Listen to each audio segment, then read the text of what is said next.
Ya, terima kasih teman-teman media. Hari ini, sore ini kami diperintahkan oleh Mbak Puan dan Praksi untuk menemui teman-teman demonstran yang ada di luar. Dan kebetulan itu teman-teman mahasiswa dari berbagai kampus. Nah, tadi ditanyakan apakah ini situasi yang normal seperti demo-demo sebelumnya? Ini tidak situasi normal.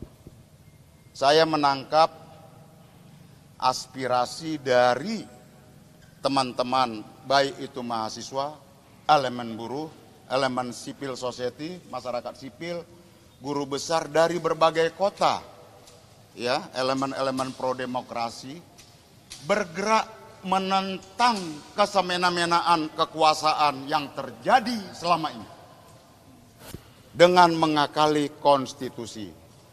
Kita tahu ketika Mahkamah Konstitusi memutuskan nomor 90 tahun 2023, banyak kritik dari berbagai elemen bahwa konstitusi digunakan untuk kepentingan kekuasaan. Dan kemudian terjadi pemilu, hasil pemilu, rakyat menerima hasil itu.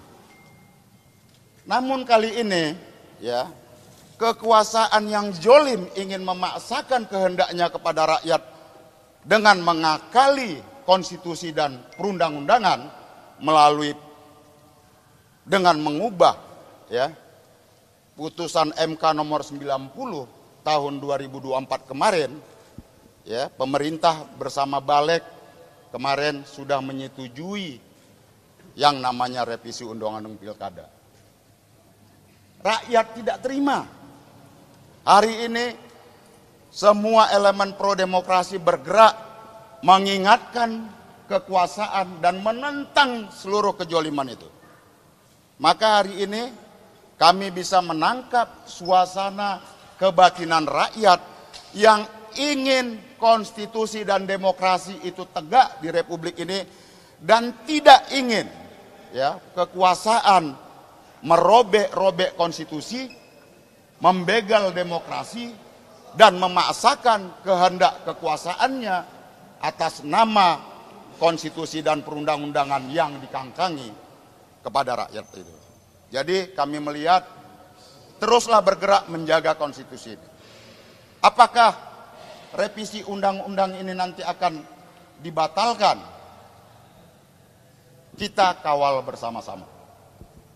Saya pun sebagai anggota praksi PDI Perjuangan, anggota DPR RI, saya juga tidak mempercayai sepenuhnya karena sudah banyak presiden-presiden kong kali kong yang terjadi antara pemerintah bersama DPR dalam merumuskan satu agenda politik maupun perundang-undangan. Maka kita kawal bersama-sama. Ini adalah kekuatan rakyat. Kalau kemudian, ya, kekuasaan masih memaksakan kehendaknya, saya yakin akumulasi massa akan bergerak lebih besar dan terjadi gerakan people power itu. Saya yakin itu. Maka gerakan protes hari ini mengingatkan semua, baik pemerintah maupun DPR maupun partai-partai politik, untuk tidak mengangkangi konstitusi dengan cara-cara munafik. Seperti itu. Hari ini rakyat sudah muak. Itulah yang terjadi hari ini dan tentu kami akan mengawal itu. Di sini ada Pak Putra Nababan, ada Pak Arteri, ada Pak Wayan, ada Pak Ketut dan ada Bu Diah yang kami tadi ditugaskan untuk menemui teman-teman mahasiswa di luar. Saya rasa itu kalau mau ditambahin monggo. Silakan. Bang, tadi pagi kan sempat Bang Dasko ini bertemu dengan Jokowi.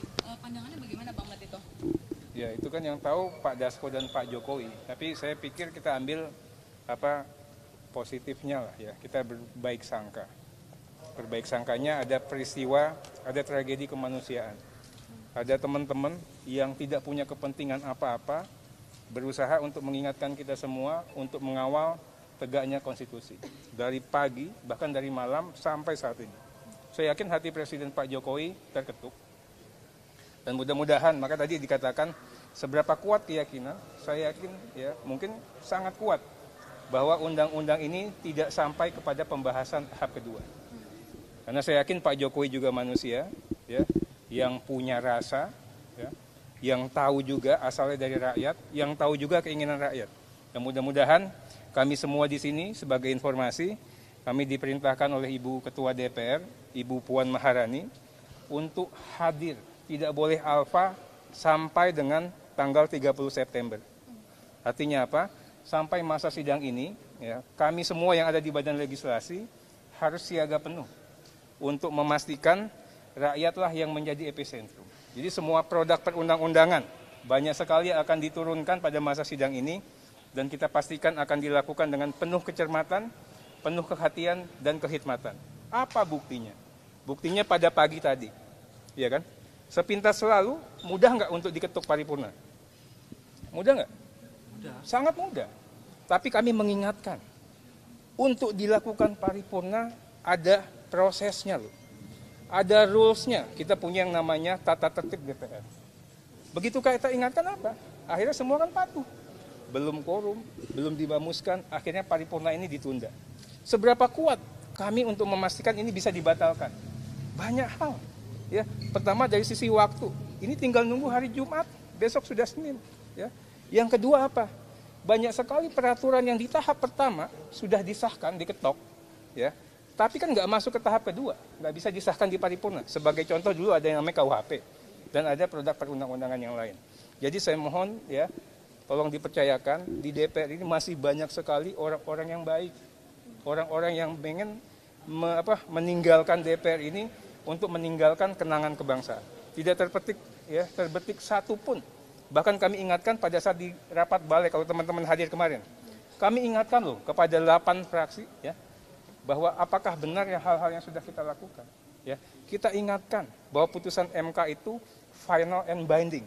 Ya, berlaku pada saat diputus. Ya, mengikat dia.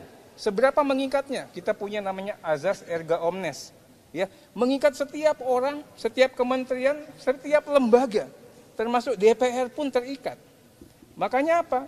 Berdasarkan undang-undang peraturan pembentukan peraturan perundang-undangan, kita sebenarnya tidak perlu repot-repot lagi.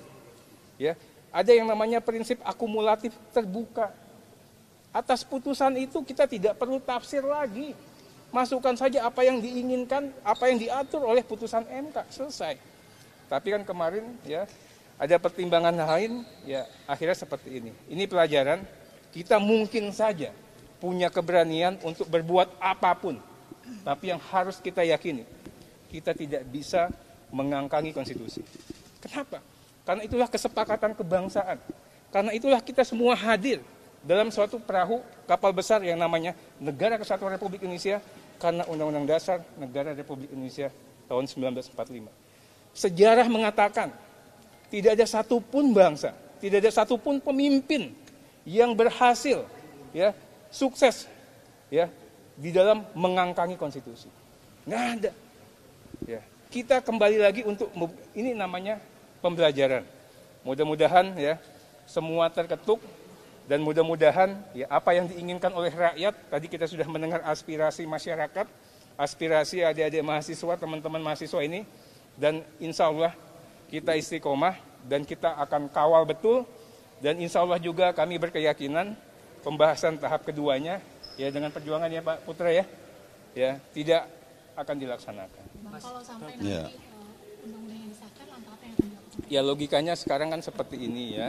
Logikanya sekarang, tadi kan teman-teman mengatakan, ada yang baru dari Pak Presiden.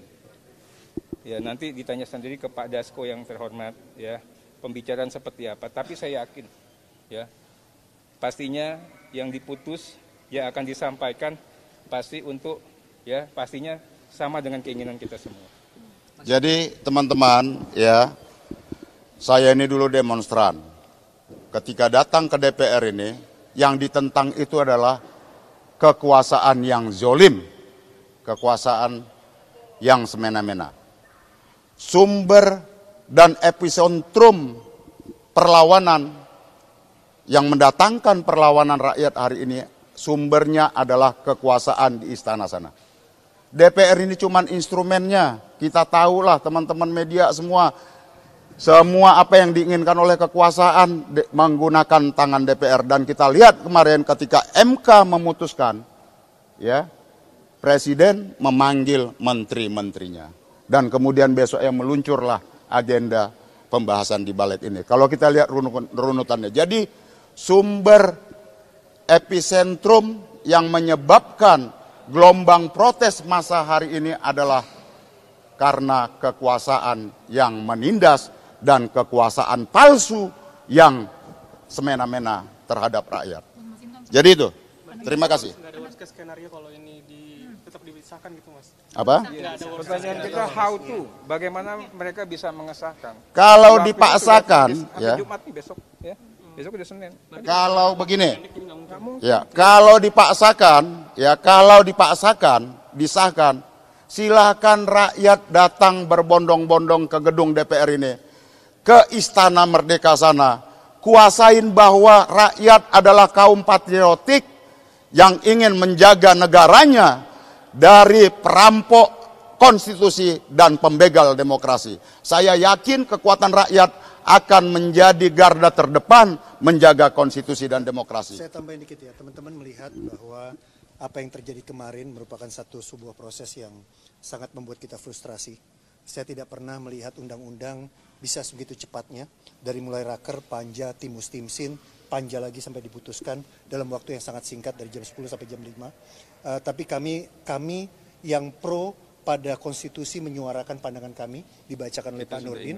Dan ternyata ketika saya, Pak Arteria, Pak Masinton keluar dari ruang rapat balik, kami betul-betul sangat kecewa dengan hasil itu. Dan ternyata apa? Ternyata we are not alone. Kita nggak sendirian. Dan itu dijawab dengan trending topik, dijawab dengan aksi rakyat, dan lain sebagainya. Menurut saya, apa yang disampaikan Pak Masinton tadi, Pak Arteria tadi, bahwa tidak bisa hanya kami saja yang mengawal. Tapi ternyata seluruh Indonesia, kalau saya hitung ada 23 kota yang saat ini sedang mengawal, dan saya rasa itu terlalu besar resikonya kalau kita meniadakan itu. Jadi teman-teman, tentunya ini bukan sesuatu tanda titik.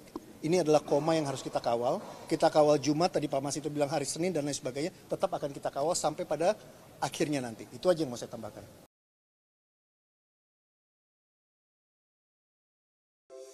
Di antara banyak sumber informasi, kami layak dipercaya. Karena kami menggali lebih dalam, berpihak pada kebenaran, berpegang pada data dan fakta, agar layak Anda jadikan referensi. Kompas TV, independen, terpercaya.